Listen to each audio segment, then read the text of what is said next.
పెద్ద పెద్ద ఇంగ్లీష్ చదువులు చదువుకోకపోవచ్చు కానీ నాకు కామన్ సెన్స్ ఉంది. Common sense is biggest asset for anyone. Language is not an a knowledge. మెత్తుకునేటోని కూడా ఇంగ్లీష్ వస్తుంది, వాడి ఊర్లో మాట్లాడుకునేదే ఇంగ్లీష్, బాత్రూమ్ కడిగేటోని కూడా ఇంగ్లీష్ వస్తుంది.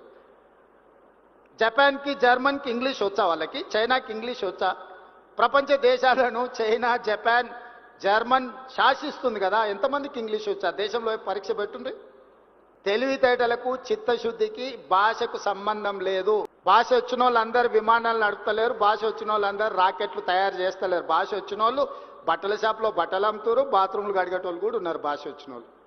అదేం పెద్ద విద్య అని నేను అనుకోవడం లేదు. మంచిదే ఒక అడిషనల్ క్వాలిఫికేషన్. కొందరికి సాంస్క్రిట్ వచ్చు, కొందరికి జర్మన్ వచ్చు, కొందరికి అదర్ లాంగ్వేజ్, అడిషనల్ క్వాలిఫికేషన్ అది.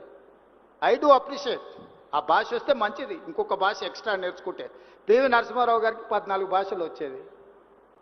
ఏ రాష్ట్ర ఎంపీ పోయినా కూడా వాళ్ళ భాషలతో మాట్లాడితే వాళ్ళు చాలా సంతోషపడేవాళ్ళు. పని అయినా కాకపోయినా సార్ మా భావం మా బాధ అర్థం చేసుకున్నాడని.